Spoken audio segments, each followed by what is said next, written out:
हाँ तो प्यारे बच्चों नमस्कार। कैसे हैं आप लोग। उम्मीद करते हैं कि एकदम अच्छे से होंगे और अपने पढ़ाई को एकदम बढ़िया तरीका से कर रहे होंगे।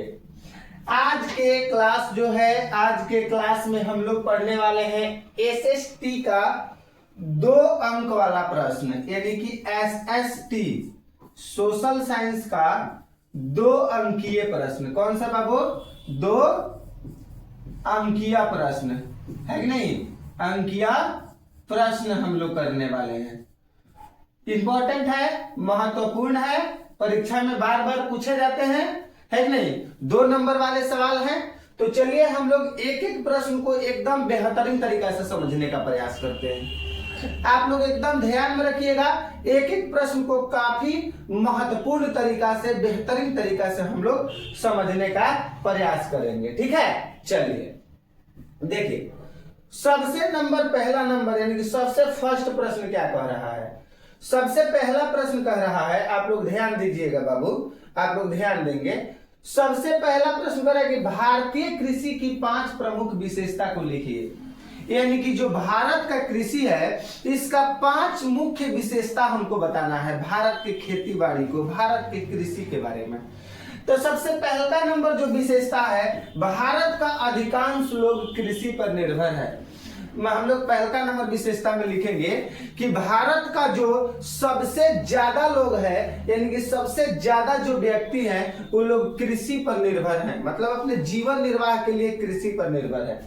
दूसरा हम समझेंगे कि कृषि से उद्योग धंधे के लिए कच्चा माल की प्राप्ति होती है। जी बिल्कुल बिल्कुल।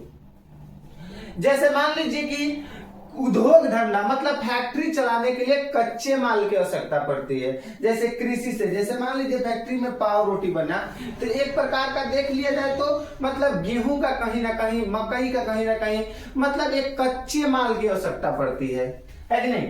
आगे देखिए, सिंचाई के लिए वर्षा जल पर निर्भरता। भारत के लोग जो होते हैं वो अधिकांश सिंचाई के लिए वर्षा जल पर निर्भर रहते हैं कि बारिश होगी तो खेत सिंचित होगा, मतलब खेत में पानी रहेगा। कृषि के वैज्ञानिक तरीकों से नहीं बल्कि पुराने तरीकों का प्रयोग करना। भारत के जो लोग हैं वो कृषि कार्य करते हैं तो मतलब कि वैज्ञानिक तरीका से नहीं, मतलब अपने तरीका से, पुराने तरीका से कार्य करते हैं। समझे? आप लोग याद रखिएगा, जो कि काफी इंपॉर्टेंट प्रश्न है। ठीक है, देखिए नेक्स्ट देखने का प्रयास करेंगे। बाढ़ नियंत्रण के उपाय को बताना है। मतलब कि बिहार राज्य में प्रत्येक वर्ष लगभग बाढ़ आती है और कह रहा है कि बाढ़ नियंत्रण के उपाय को बता दीजिए। मतलब कि बाढ़ को कंट्रोल करने का उपाय को बताना है कि हम लोग बाढ़ को किस प्रकार से कंट्रोल कर सकते हैं, बाढ़ को किस प्रकार से रोक सकते हैं। तो सबसे पहले क्या करेंगे, नदी के तट बांध पर वृक्षारोपण करना चाहिए। मतलब कहने का मतलब है कि जो नदी का किनारा है, नदी का जो तट बांध है, जो बांध है, उस बांध पर वृक्ष का रोपण करना चाहिए। अब वृक्ष के रोपण करने से क्या फायदा होगा कि जो मिट्टी होगी उसको वृक्ष की जड़ें जकड़ लेगी, मतलब कि पकड़ लेगी।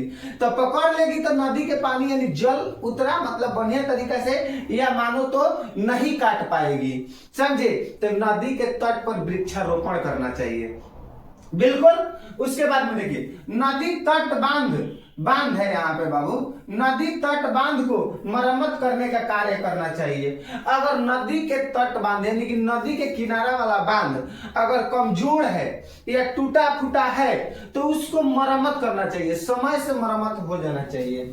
सरकार द्वारा विभिन्न नदियों को आपस में जोड़ने का कार्य करना चाहिए। जी बिल्कुल, सरकार का एक काम है, मतलब सरकार को एक कदम लेना चाहिए कि विभिन्न नदियों को एक दूसरे से जोड़ दे, ताकि विभिन्न नदियों को एक दूसरे से जब जोड़ देंगे तो जल स्तर उतना नहीं ऊपर हो पाएगा। क्यों? क्योंकि जब नदियां आपस में जुड़ी रहेगी तो इस नदी में पानी होगा तो सारे नदियों में बराबर ही पानी होगा, यानी कि जल स्तर ऊपर नहीं उठेगा और तट बांध नहीं टूटेगा। बिल्कुल।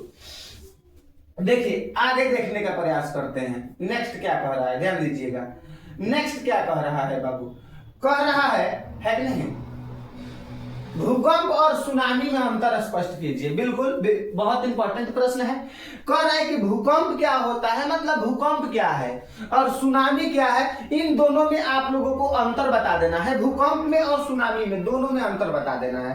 तो आप लोग ध्यान रखिएगा बाबू, जो भूकंप है ये पृथ्वी के अंदर अचानक होने वाली हलचल को हम लोग भूकंप कहते हैं। मतलब पृथ्वी के अंदर अचानक होने वाली हलचल को हम लोग क्या कहते हैं, भूकंप कहते हैं। ठीक है। और सुनामी यानी महासागरों नदियों में अचानक होने वाले हलचल को, पानी का एकदम ऊपर उठ जाना, ऐसे पानी को काफी भयंकर रूप में ऊपर उठना, ये सब सुनामी होती है। ये जो बाढ़ है, बाढ़ भी एक प्रकार का प्राकृतिक आपदा है और सुनामी है, सुनामी भी एक प्रकार का क्या है, प्राकृतिक ही आपदा है। आप लोग याद रखिएगा, दोनों कैसा आपदा है बाबू, प्राकृतिक आपदा है। देखिए, भूकंप की तीव्रता को रिक्टर स्केल से मापते हैं। आप लोग याद रखिएगा, भूकंप की तीव्रता को रिक्टर स्केल से मापते हैं, जबकि सुनामी की तीव्रता को सीस्मोग्राफ से मापते हैं। सुनामी की तीव्रता को सीस्मोग्राफ से मापते हैं और भूकंप की तीव्रता को हम लोग रिक्टर स्केल से मापते हैं। आप लोग याद रखिएगा बाबू, बिल्कुल। देखिएगा नेक्स्ट, कह रहा है कि निजीकरण किसे कहते हैं। आप लोग ध्यान रखिएगा, यानी कि निजीकरण किसे कहते हैं, आप लोग ध्यान रखिएगा। देखिए, निजीकरण कहने का मतलब क्या होता है, अगर कोई सरकारी संपत्ति, ध्यान दीजिएगा, है कि नहीं, अगर कोई सरकारी संपत्ति है चाहे सार्वजनिक संपत्ति है, अगर कोई सरकारी संपत्ति हो चाहे कोई सार्वजनिक संपत्ति हो, अगर उस पर किसी एक व्यक्ति का अधिकार है तो हम निजीकरण समझेंगे। मान लीजिए कि मेरा फोन है, नहीं मेरा फोन तो नहीं हो पाएगा, जैसे में सरकारी संपत्ति है, जैसे बीच में बातचीत हुआ था रेलवे को प्राइवेटाइजेशन करने के लिए, मतलब रेलवे को प्राइवेट करने के लिए, तो रेलवे सरकारी संपत्ति है और उसको क्या किया जा रहा है, किसी एक आदमी के हाथ में सौंपने का बात किया जा रहा है। तो नहीं, ऐसा बात नहीं है, यानी कि वो निजीकरण हो जाएगा। ठीक है ना। देखिए, जब किसी सरकारी संपत्ति या सार्वजनिक संपत्ति पर किसी एक व्यक्ति का अधिकार होता है तो निजीकरण कहलाता है। मतलब कोई सार्वजनिक संपत्ति हो चाहे कोई सरकारी संपत्ति हो, अगर उस पर एक व्यक्ति का अधिकार हो रहा है तो आप लोग समझिएगा कि वो निजीकरण हो रहा है। समझे, ध्यान दीजिएगा, आगे पढ़ने का प्रयास। देखिए क्या कह रहा है, कह रहा है कि चिपको आंदोलन का मुख्य उद्देश्य क्या थे। मतलब कि जो चिपको आंदोलन हुआ था, उस चिपको आंदोलन का जो मुख्य उद्देश्य थे, वो चिपको आंदोलन का मुख्य उद्देश्य क्या थे, समझे। तो चिपको आंदोलन का मुख्य उद्देश्य था ठेकेदार द्वारा वनों की कटाई को क्या करना था, बचाना था, मतलब कि वनों को काटने से बचाना था।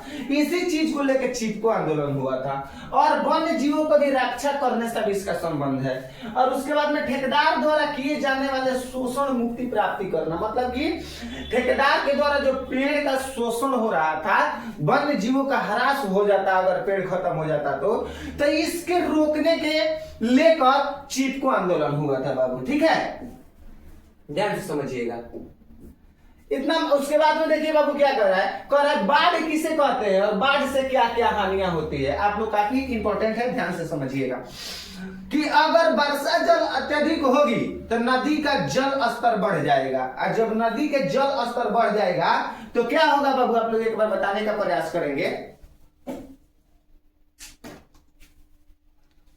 जब वर्षा जल अत्यधिक होगी तो नदी के जल स्तर काफी ऊपर उठ जाएगा, और नदी के जब जल स्तर ऊपर उठेगा तो नदी के तट बांध पर जाके जल दबाव देगी और नदी के तट बांध टूट जाएगा, और टूट जाने के बाद में पानी क्या हो जाएगी, गांव में प्रवेश कर जाएगी। इसी को हम लोग बाढ़ कहते हैं। देखो बाबू, आप लोग ध्यान से समझिए, जब वर्षा ज्यादा होगा तो नदी के जल स्तर बढ़वे करेगा, और नदी के जब जल स्तर बढ़ेगा तो नदी के तट बांध पर जो किनारा वाला बांध है उस पर जाके पानी दबाव देवे करेगी, और जब पानी जाके दबाव देगी तो नदी टूट जाए, सॉरी बाबू, बांध टूट जाएगा, और बांध टूटने के बाद में पानी क्या हो जाएगी, गांव में प्रवेश कर जाएगी। उसी को हम लोग बाढ़ कहते हैं। देखिए, अत्यधिक वर्षा होने के कारण नदी के जल स्तर काफी ऊपर उठ जाते हैं, जिससे नदी के तट बांध पर दबाव बनता है और तट बांध क्या हो जाती है, टूट जाती है, और पानी गांव में प्रवेश कर जाती है। इसी को हम लोग बाढ़ कहते हैं। इसी को हम लोग क्या कहते हैं बाबू, बाढ़ कहते हैं। और कह रहा है कि बाढ़ से होने वाली हानियां को लिखे। ठीक है, तो देखिए बाबू, हम लोग बाढ़ से क्या क्या हानियां होती है इसके बारे में समझेंगे। बाढ़ से होने वाली हानियां निम्नलिखित है। बिल्कुल, क्या क्या है? तो फसल डूब जाते हैं। फसल क्या हो जाते हैं बाबू? डूब जाते हैं। भारी मात्रा में जान माल की क्षति होती है। मतलब कि भारी मात्रा में जान माल की क्या होती है?